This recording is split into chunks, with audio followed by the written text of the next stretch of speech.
एक बार और कहिए श्री सद्गुरु।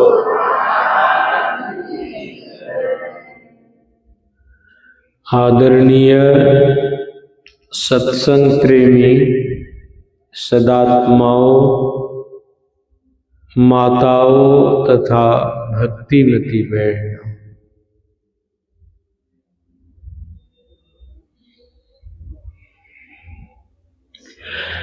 अभी मानस से पाठ करके आप लोगों को सुनाया गया और आप लोग सुनते चले आ रहे हैं। फिर भी सुनना हम लोग अपने को बहुत जरूरी समझते हैं। सुनते रहने से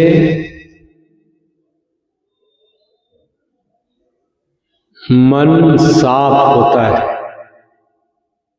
अध्यात्म ज्ञान के सुनते सुनते जो मन पर मैल चढ़ा हुआ है, कोटि जन्मों से वह मैल दूर होता है। किसी का तो बहुत जल्दी दूर हो जाता है, किसी को बहुत समय लगता है।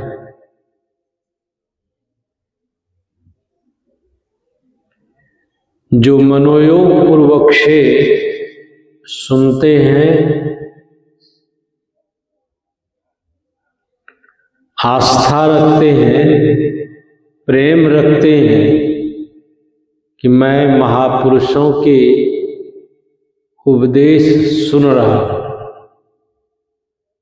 किसी व्यक्ति की नहीं, महापुरुषों के उपदेश को सुन रहा हूं या सुन रही हूं।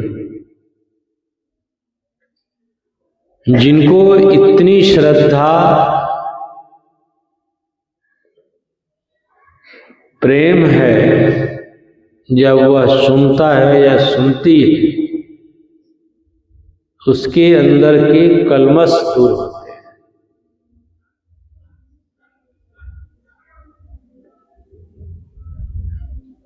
तो अभी आप मानस से पाठ सुन रहे थे। विभीषण अधीर है। कहाँ पर? राम रावण युद्ध होना राम रावण युद्ध हो रहा है, जिसमें रावण तो रथ पर है और भगवान श्री राम पैदल है।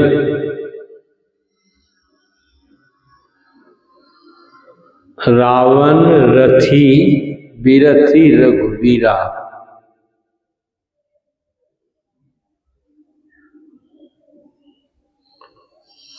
इसलिए विभीषण अधीर है।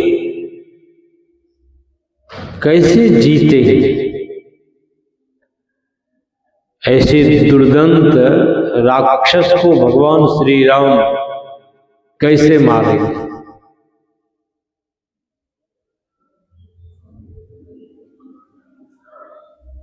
क्योंकि भगवान श्री राम के परम सखा हैं विभीषण।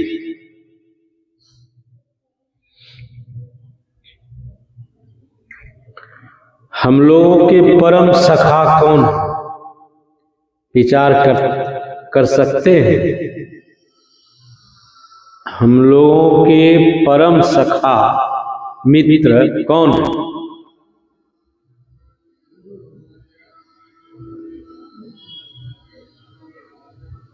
ईश्वर, गुरु, संत, ये सब क्या है? परम सखा मित्र।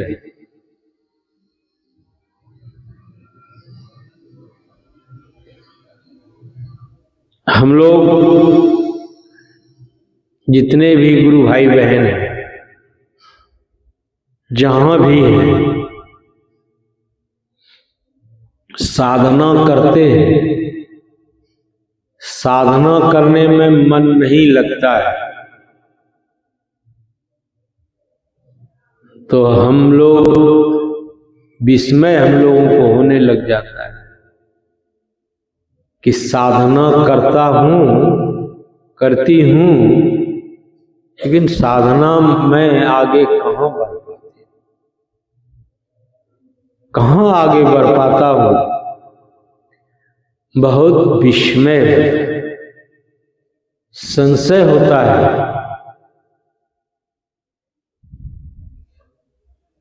तो यह ऐसी विषम स्थिति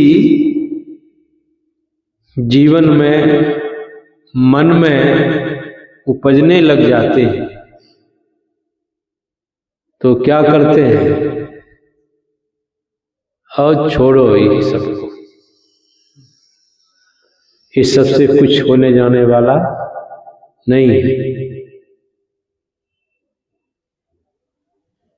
आप लोग सुनते चले आ रहे हैं।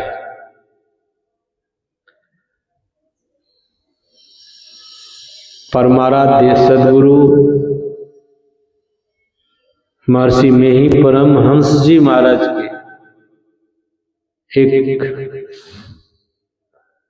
विद्वान प्रोफेसर शिष्य थे।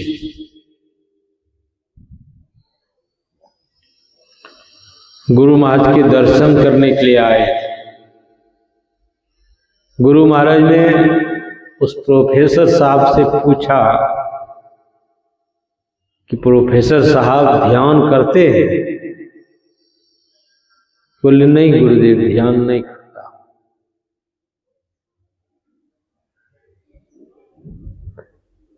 अब बताइए, गुरु महाराज के सामने संत हैं,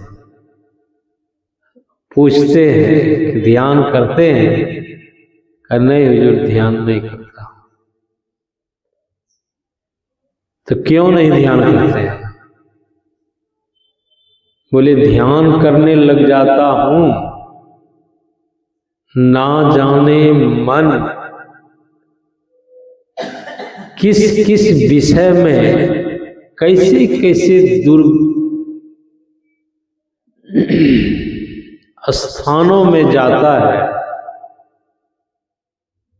हम किम कर्तव्य विमूढ़ हो जाते हैं कि ध्यान करना ही नहीं चाहिए।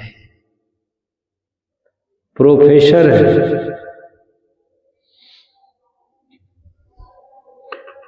फिर गुरुदेव ने सब दिन होता चला है,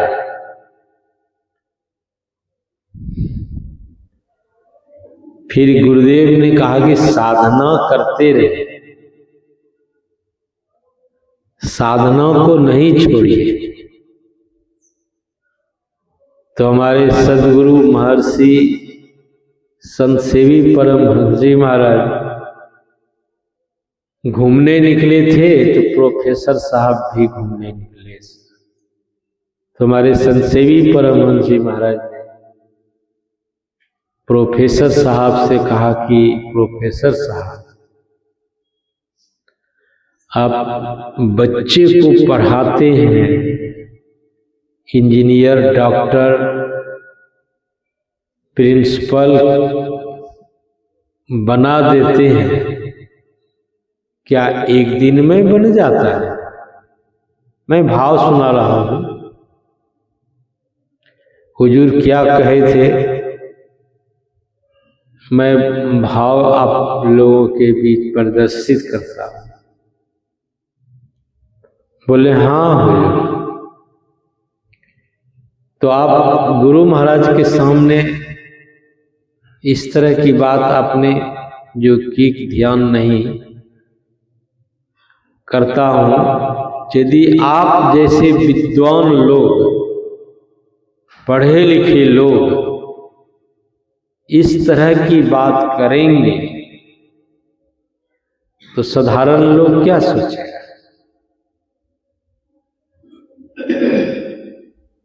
ऐसे विद्वानों से ध्यान नहीं होता है, मन कहाँ कहाँ भागता है। तो का बाबा क्या कहें, बात झूठ तो मैं कह नहीं सकता, मैं सच सच कह रहा हूं।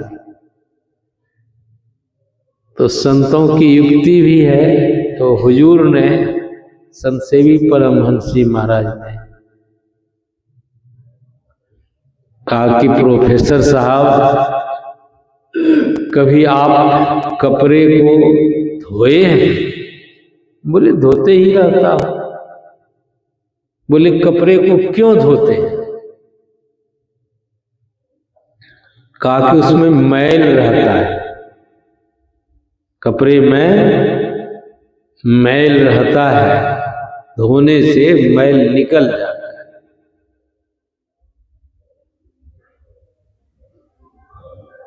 तो वह कपड़ा साफ हो जाता है। तो हमारे संतसेवी परमहंस जी महाराज ने कहा, प्रोफेसर साहब, उसी तरह से युगों जन्मों का जो मैल है किस पर चढ़ा हुआ है? मन पर चढ़ा हुआ है। और जब आप साधना करने के लिए बैठते हैं तो मन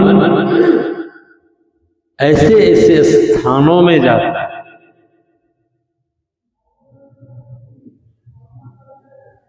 तो यह मैल कैसे निकलेगा? यदि छोड़ दीजिएगा तो क्या मैल गंदगी साफ होगा? का नहीं बाबा, कैसे साफ होगा? क्या आपका अपना जीवन पवित्र होगा?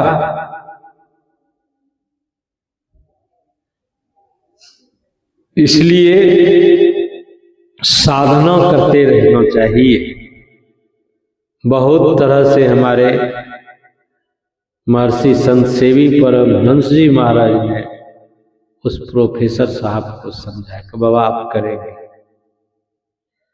कहने का आशय यह है कि सुनने से, अब इतने बड़े प्रोफेसर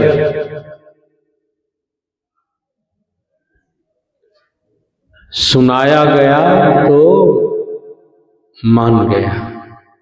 साधना करना चाहिए, साधना को कभी नहीं छोड़ना चाहिए, साधन रत रहना चाहिए। तो कहने का आशय है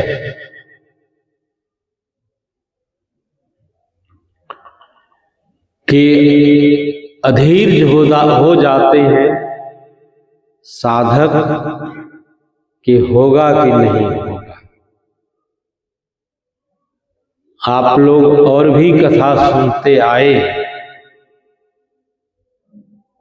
फिर भी आप लोगों को सुनाता।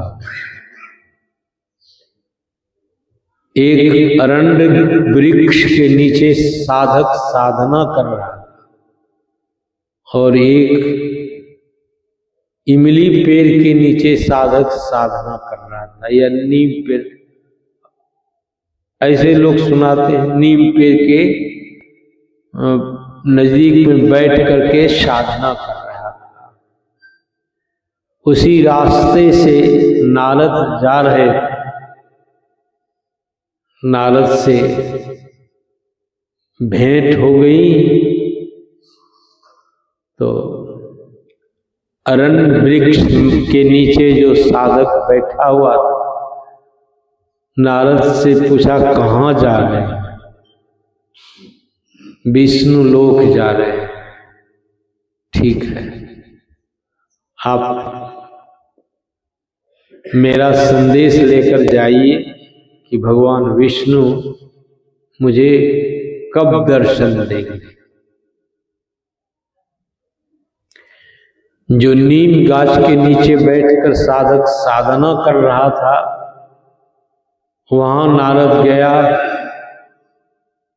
तो उन्होंने भी कहा कि कहाँ जा रहे हैं? विष्णु। विष्णु लोक जा रहा है। कहा प्रभु को कहिएगा कि हमको दर्शन कब देंगे, मेरा भी संदेश लेते जाए। नारद गया वहां, भगवान विष्णु से कहा कि 2 भक्त मर्त्य लोक में साधना कर रहे हैं, उन्होंने कहा है कि कब दर्शन देंगे। बोले जिस पेड़ के नीचे बैठ करके जो साधक साधना कर रहा है उसमें जितने पत्ते उतने वर्षों तक साधना करना पड़ेगा।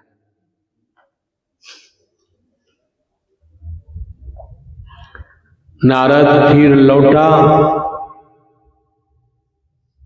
तो अरण्य वृक्ष के नीचे जो साधक बैठा हुआ था पूछा क्या संदेश लाए। कहा कि इस वृक्ष में जितने पत्ते हैं उतने वर्षों तक आपको साधना करना पड़ेगा।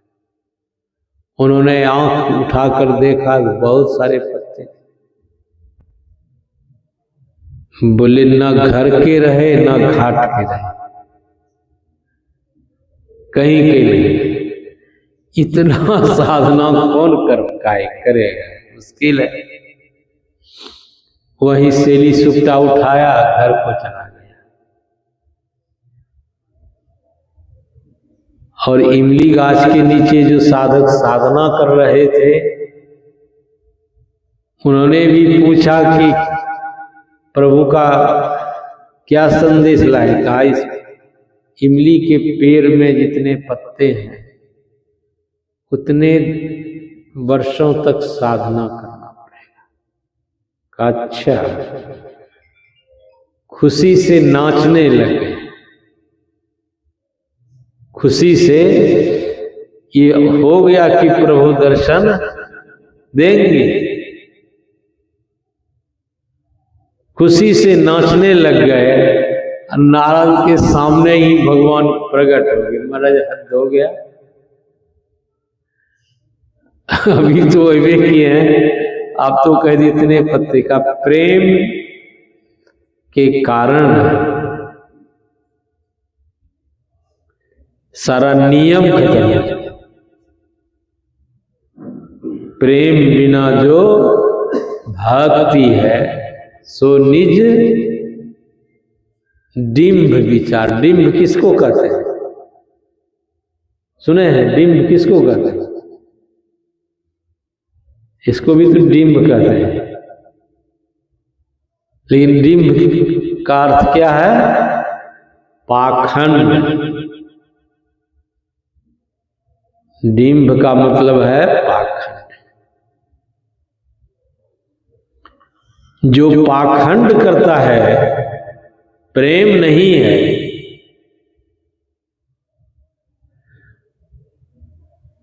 तो उसको प्रभु उसको ध्यान में साधना में कैसे मन लगेगा? नहीं लग सकता। इसलिए एक साधक भक्त को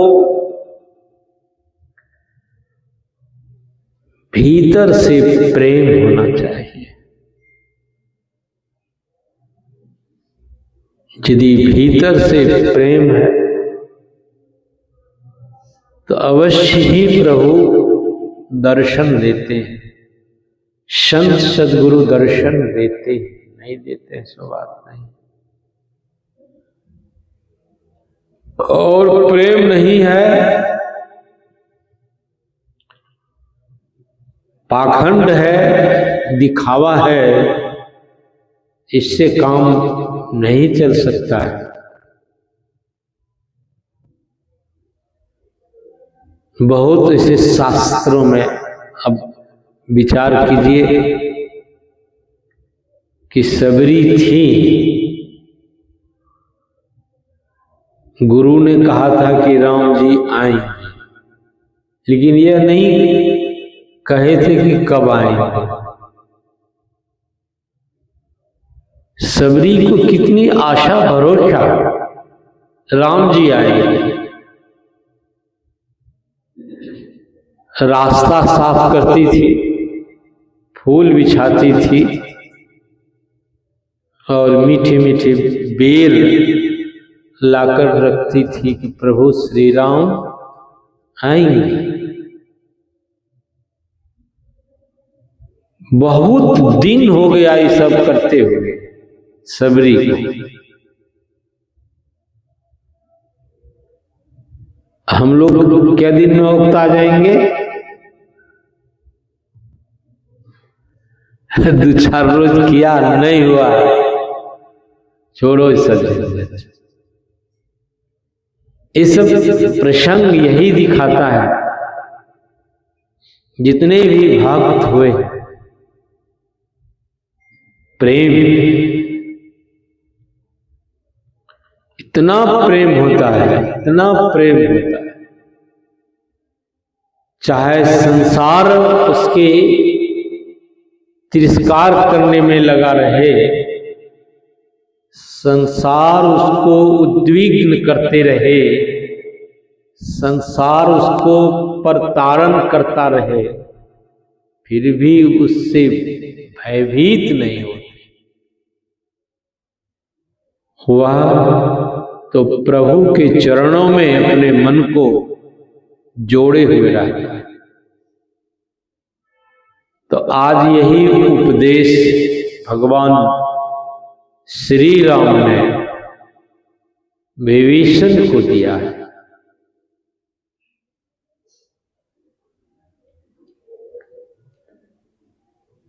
रावण रथ पर है, भगवान श्री राम बिना रथ के हैं, पैर में जूते भी नहीं हैं। रावण रथी बिरथी रघुवीरा। तो भगवान श्री राम, गुरु महाराज ने इस प्रसंग को धर्म रथ कहा। यह शरीर क्या है? यह शरीर रथ है, और यह जो संसार है, यह संसार क्या है? समर क्षेत्र। शरीर रथ है, संसार युद्ध क्षेत्र है। कोई ऐसा शरीरधारी नहीं है जो आप उसको युद्ध करते नहीं देखते। हम लोग भी रात दिन युद्ध में लगे रहते हैं। एक तो सांसारिक युद्ध है, ये नहीं हुआ, वो नहीं हुआ, ऐसा नहीं हुआ, ऐसे करना है, ये सब क्या है? युद्ध तो है।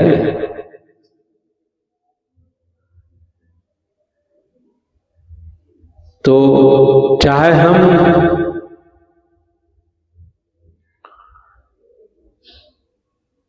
इतने मन को तरंगित करते रहेंगे, मन को उद्विग्न बनाए रखेंगे, साधना के समय में भी आपका मन इसी युद्ध में घूमता रहेगा, तो रथ पर आप धर्म रूपी रथ पर सवार नहीं है। कर्म रूपी वह भी, क्योंकि धर्म को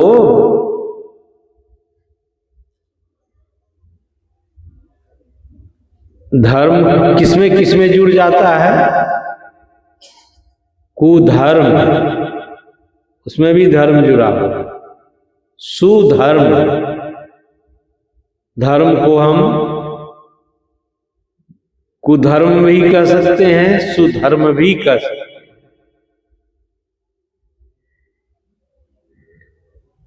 यदि आपके जीवन में सुधर्म है तो आपका जीवन उज्जवल होगा। इसलिए भगवान श्री राम ने विभीषण को सुनहु सखा कह कृपा निधाना, जेहि जय होय शयंदन आना। शयंदन किसको कहते? रथ को। सत्संग में आइए, ये मानस की पंक्ति है। शयंदन एक ही शब्द को भूल जाइएगा तो सारा भूल जाइएगा। शयंदन का अर्थ क्या हो गया? रथ।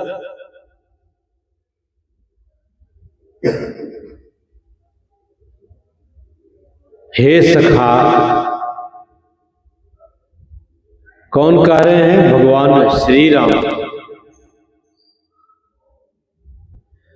जिससे जय होती है वह दूसरा ही रथ है। रावण जिस रथ पर बैठा हुआ है उससे जय होने वाला नहीं है। आज तक कोई जय हुआ है? सब पराजय में बहुत बिरले होते हैं जो जय को प्राप्त करते हैं। जय को कौन प्राप्त करते हैं? जो अभी जो बताया जाएगा, तो भगवान श्री राम विभीषण को समझा रहे हैं। सौरज धीरज तेहि रथ चाका। यह शरीर है रथ। हमारी जो इंद्रियां हैं, इंद्रियां का भी धर्म अलग अलग है। आंख का धर्म है देखना, कान का धर्म है सुनना, मुख का धर्म है बोलना, आदि आदि जितने भी इंद्रियां हैं सबका धर्म है।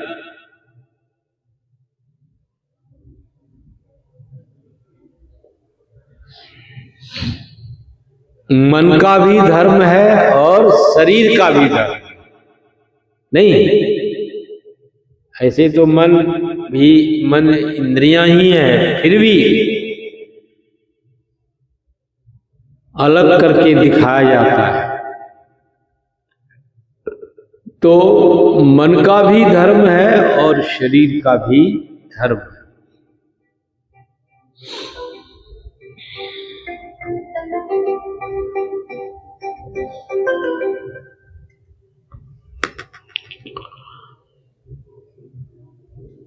तो क्या हो गया?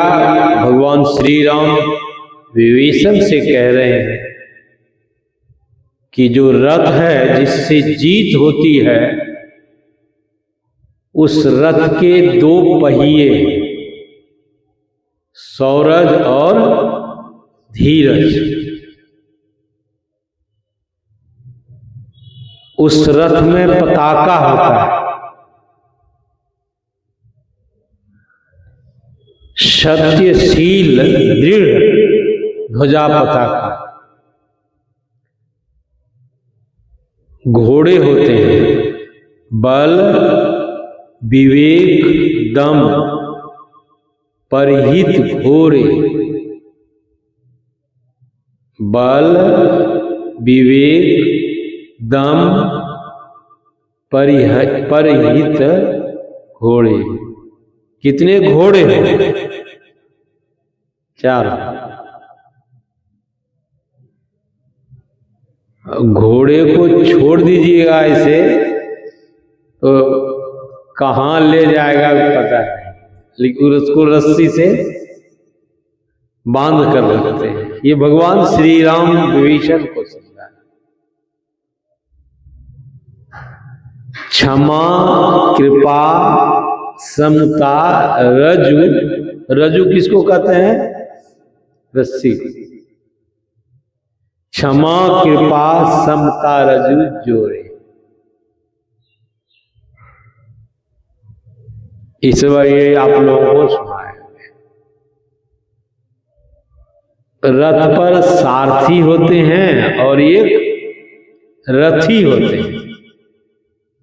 सारथी और रथी।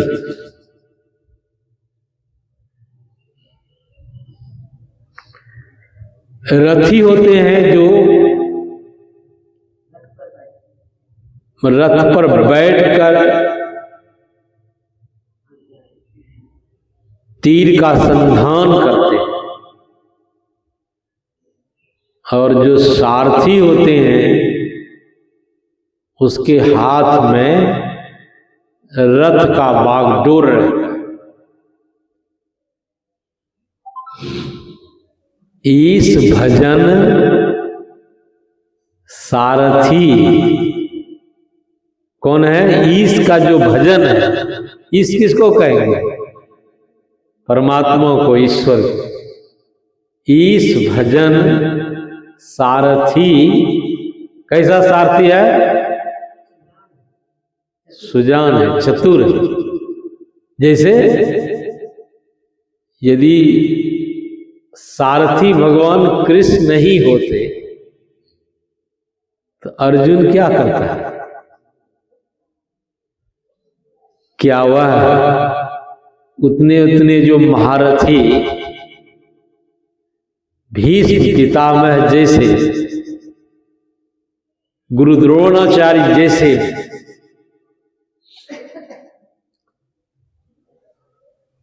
कितने का महाभारत में नाम लिया जाए, कर्ण जैसे महारथी, क्या इसको जीत पाते हैं? भगवान कृष्ण जैसे सारथी मिला किनको? अर्जुन को। तब युद्ध में वह विजयी हुआ। उसी तरह से यहां भगवान श्री राम कहते हैं, भक्त और साधक को ईश भजन जो आप लोगों को साधना करने के लिए बताया गया है, यह क्या है? साधना जो मानस जप, मानस ध्यान, दृष्टि योग, नादानुसंधान करने का जो ज्ञान आपको मिला है, यह क्या है? यही है ईश भजन, परमात्म मिलन। इसी से परमात्म मिलन होता है। यदि किसी को यह ईश भजन यानी साधना मालूम नहीं है, इस तरह का सारथी नहीं बना पाया है, तो रथी का हालत नाजुक है। रथी किस रसातल में चला जाएगा, कहा नहीं जा सकता। और सब बहुत सारी बातें भगवान श्री राम ने विभीषण। तो फिर आप थोड़ा सा दो जो पहिए हैं, सौरज और धीरज। सौरज कहते हैं सूरता को,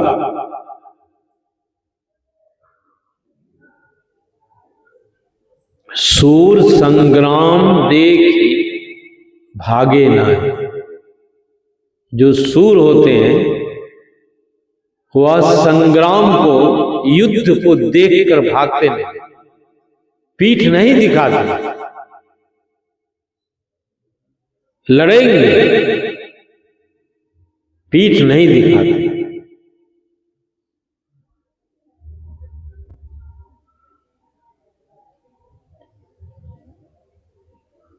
तो सूर संग्राम देख भागे नहीं, भागे सो सूर नाही। तो संतों ने कहा कि साधक को सूर बनना चाहिए। यदि आप इसी जीवन में विजयी होना चाहते हैं, सारे दुष्टों को दमन करना चाहते हैं, वो दुष्ट कौन है? वह दुष्ट है। ये जो विकार हैं हमारे, यही तो महादुष्ट है। महा अजय संसार रिपु कहते हैं दुष्ट, जिसको जीतना सरल है। महाअजय संसार रिपु, जीत सके सो वीर।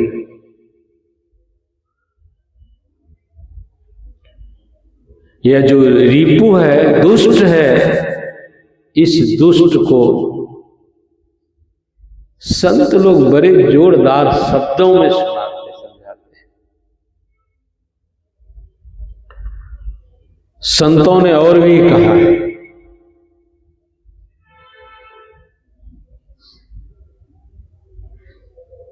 सूर संग्राम है पलक दो चार का।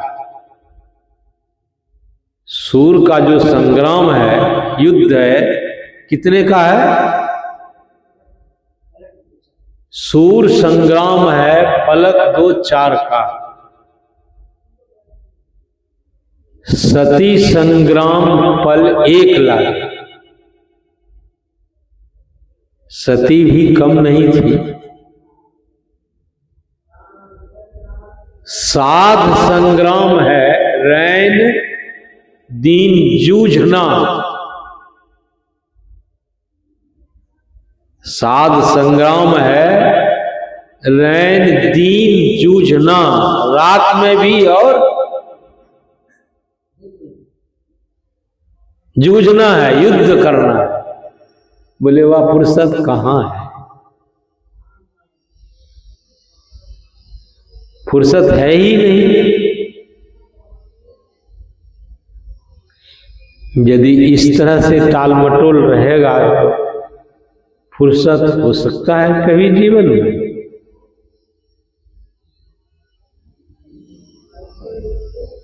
फुर्सत नहीं मिलेगी। काम से फुर्सत नहीं है।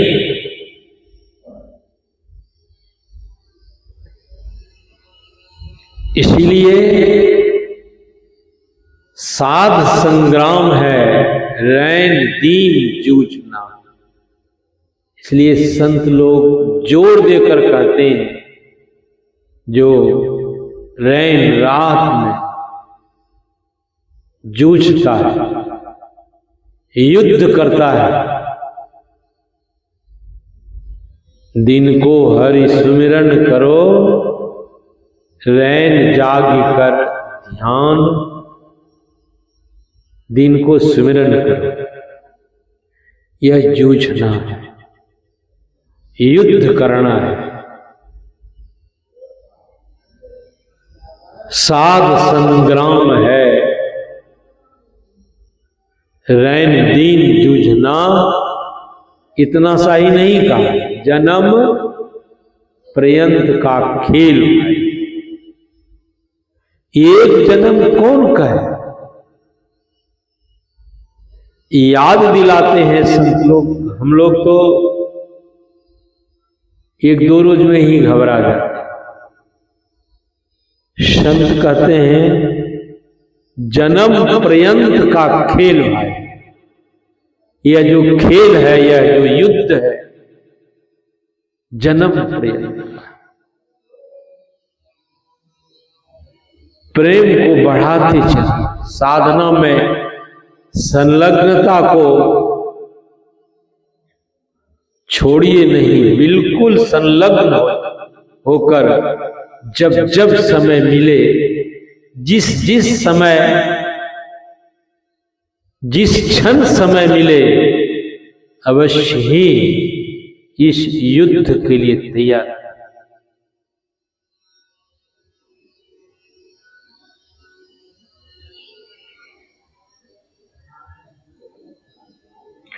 गुरुदेव के वाणी में भी आया है, क्या आया है, आप लोग सुनते चले आ रहे हैं। आओ वीरो मर्द बनो।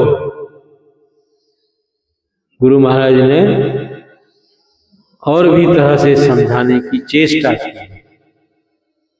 आओ वीरो मर्द बनो। अभी हम लोग मर्द हैं। मर्द कौन होता है? जो युद्ध के मैदान में डटा रहता है। शरीर नारी का हो, यदि वह मर्द है, मर्दानी कहलाती है। पुरुष का शरीर हो, यदि वह इस युद्ध में हारे हुआ है, तो वह मर्द कहलाने योग्य नहीं है। इसलिए गुरुदेव ने बहुत जोरदार शब्दों में कहा, आओ वीरो मर्द बनो। क्यों भाई मर्द बनना, क्यों, क्या जरूरी पड़ गया? कैद में हो गए हो, बंधन में हो गए, जेल में हो गए। अब विचार करिए, कभी कभी मैं सुनाता हूं, जेल लोग क्यों जाता है? जेल लोग क्यों जाता है? क्राइम करता है तभी तो जेल जाता है। हुजूर ने हमारे संतसेवी परमहंस जी महाराज की सेवा में थे। हुजूर ने कहा कि गंगाधर, भागलपुर सेंट्रल जेल में सत्संग कराओ। मैंने कहा हुजूर की सेवा है, सेवा कैसे होगी? हम सत्संग करने के लिए जाएंगे। कहा कि देखो, मेरे लिए रस बना के दे दो, जल दे दो, और भोजन हम 12 बजे करते हैं, 12 बजते आ जाए, जाओ। हुजूर ने भेज दिया सेंट्रल जेल में। वहां सत्संग, बहुत सारे कैदी आए। इसी पर गुरु महाराज के आओ वीरो मर्द बनो, अब जेल तुम्हें तजना हुआ।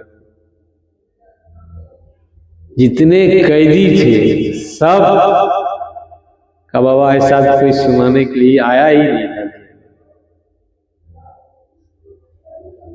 बोले बाबा भजन भेद ले लो, कैसा लगा? बोले ठीक, अच्छी बात है, जेल में भी भजन भेद ले लोगे, साधना करोगे तो बेल हो जाएगा। मैंने कहा कि जेल में ये साधना करोगे, भजन भेद लेकर बेल हो जाएगा। बोले बाबा भजन भेद बता दीजिए। तो जेल में भजन भेद बता दिया कई ठोकर। जब बता दिया तो हुजूर को मैंने संतसेवी परमहंस जी महाराज को कहा, हुजूर इतना आदमी जेल में दीक्षा लिया, जो हुजूर ये दीक्षा का दक्षिणा है, और ये सब आदमी है। बोले अब तुम ही रजिस्टर में नाम अपना लिखो, जिसको दीक्षा दिया है। मैंने कहा हुजूर मैं तो दीक्षा योग्य हूं नहीं, अभी दीक्षा देने योग्य नहीं। ठीक है, आज से तुम ही दीक्षा दो। और वास्तविक में वहां मनोयोग पूर्वक से वो साधना करने के लग गया। कहाँ? जेल में। 2 टका बेल हो गया, आ गया मेरे आश्रम को पकड़। का बाबा मैं आ गया। बोले हम यहाँ सब नहीं जाएंगे, बढ़िया है, रहो यही साधना करो। हाँ बाबा अब यही रहेंगे, चलो सेवा करो आश्रम का। फिर मैं हुजूर से कहा कि हुजूर, जिसको दीक्षा दिया था ना जेल में, उसका बेल हो गया है, जेल से बाहर आ गया, आश्रम में आया, कह रहा कि आश्रम में ही रहूंगा। तो कोई बात नहीं, ठीक है, आश्रम में सेवा करेगा। तो कहने का आशय है गुरुदेव का कि जेल कौन जाता है? जो क्राइम करता है। हम लोग भी जेल में हैं। तो जेल में है, किस जेल में है? यह शरीर क्या है? जेल है। कौन कैद है इसमें? जीवात्मा कैद है। सप्त धातु का काया पिंजरा, तामे जुगत बिन सोआ, सदगुरु मिले तो उबरे बाबू, नहीं तो परलय हुआ। परलय सब जुड़ा हुआ है।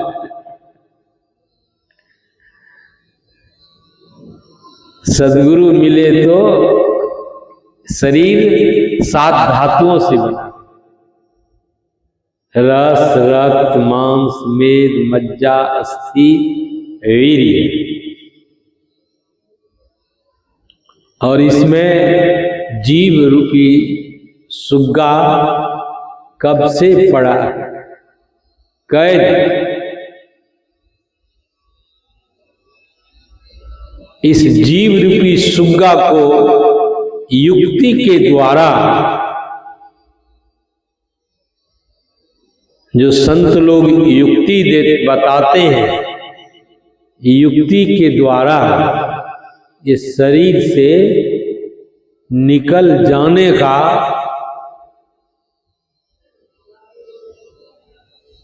ज्ञान है। इस शरीर से किसको निकल जाने का ज्ञान है?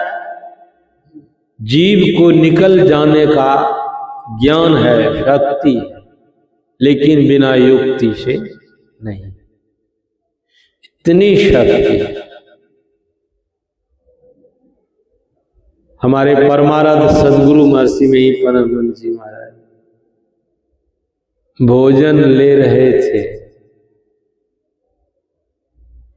रात्रि का समय था, शायद रात्रि का ही समय था, मुझे याद आ रहा है। 2 चम्मच गुरु महाराज ने भोजन मुंह में लिया, मुंह में रह गया। आंख गुरु महाराज का बंद हो गया, सिर झुक गया। तो हुजूर भोजन करा रहे संसेवी परमहंस जी महाराज, देखा कि नारी की गति बंद है।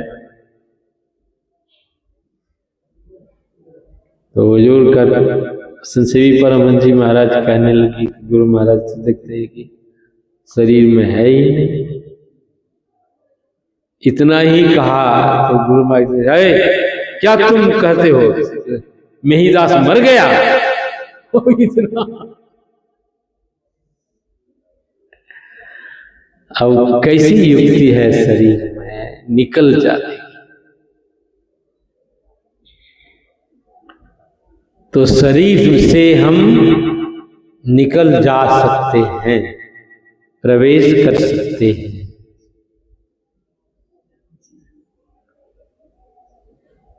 तो संतों का यह जो ज्ञान है,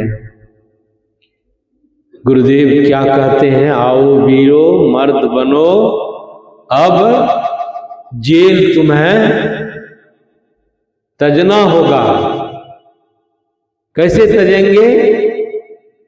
मन निग्रह के समर क्षेत्र में। मन निग्रह, निग्रह किसको कहते हैं? निग्रह किसको कहते हैं? कोई वस्तु फैला हुआ है, उसको समेटने का नाम क्या है? निग्रह। मन नाम रूपात्मक जगत में फैला हुआ है, मंत्र के द्वारा उसको समेटा जाता है। और यह मन को समेटने का समर क्षेत्र कहाँ है? गुरुदेव क्या कहते हैं? मन को समेटने का समर क्षेत्र कहाँ है? आप जो आंख बंद करते हैं, अंधकार है, उसको अंतराकाश कहते हैं, वही समर क्षेत्र है। वहीं पर मन को निग्रह किया जाता है, वहीं मन को समेटा जाता है। साधक को मंत्र का जप करना चाहिए, लेकिन समर क्षेत्र को नहीं छोड़ना। समर क्षेत्र कहाँ है? आंख जो बंद करते हैं, अंधकार है, वह क्या है? समर क्षेत्र है। समर क्षेत्र से भागना नहीं है। मन निग्रह के समर क्षेत्र में सन्मुख स्थिर डटना हो।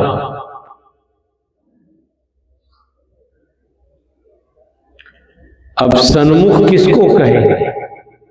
एक तो होता है मनमुख और एक होता है सन्मुख। साधक जब साधना करने के लिए बैठता है, वह सन्मुख रहता है, उसको आत्ममुखी भी कहते हैं, उसको गुरुमुखी भी कहते हैं। इधर मनमुखी है, विषयी मुखी है। मनमुखी रहेंगे, विषयी मुखी रहेंगे, और वह जो समर क्षेत्र है, वहां आप आत्ममुखी बनेंगे। इसलिए गुरुदेव कहते हैं, मन निग्रह के समर क्षेत्र में सन्मुख, सामने। अब सामने का अर्थ क्या करिएगा? ये सामने संतों का जो रहस्य है, जो साधक साधना कर रहे हैं या दीक्षा ले लिए, उसको विशेष से विशेष समझ में आए।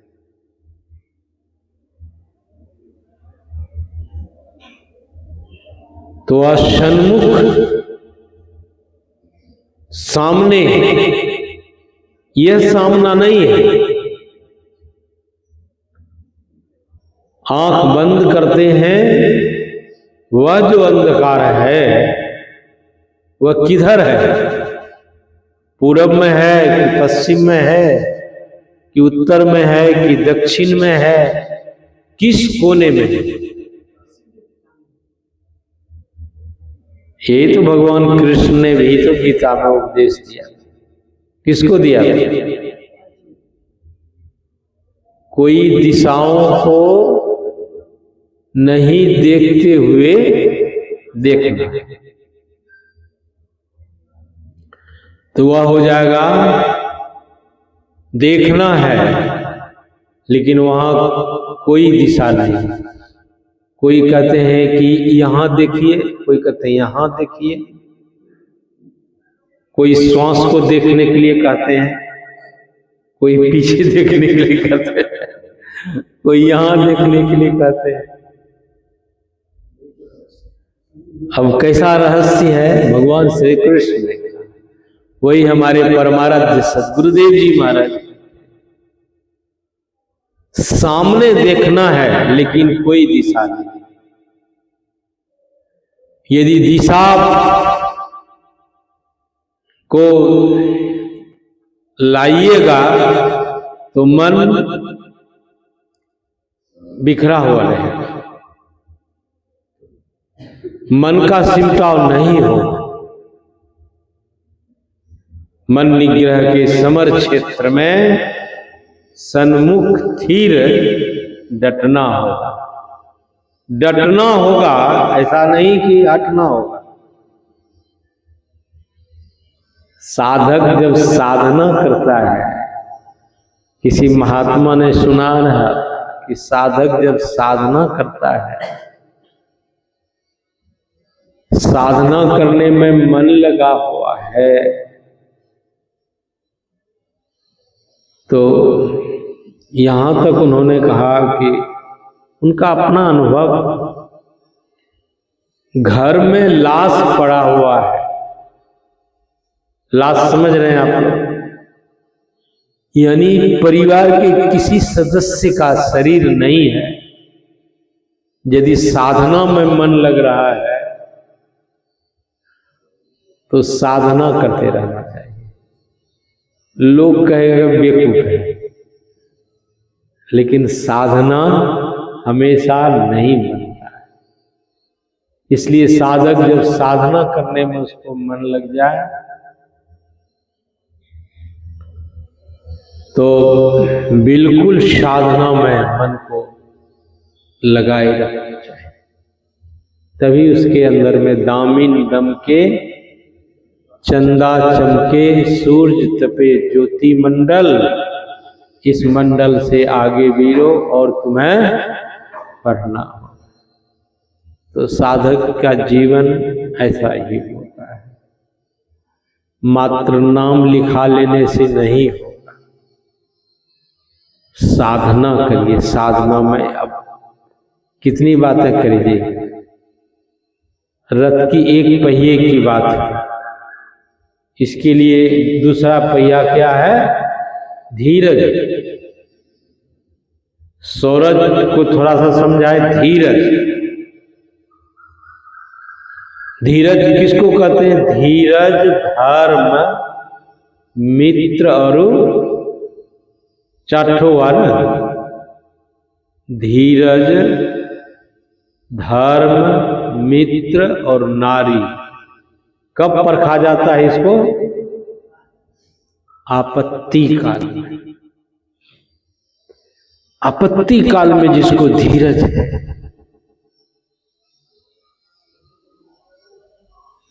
आपत्ति काल में धर्म से डिगता नहीं, धर्म पर आरूढ़ रहता है। जो सच्चे मित्र होते हैं और जो नारी होती है, कब परखा जाता है? इसकी परख कब होती है? आपत्ति काल। तो ये रथ के दूसरे पहिए का नाम है। समय हो गया?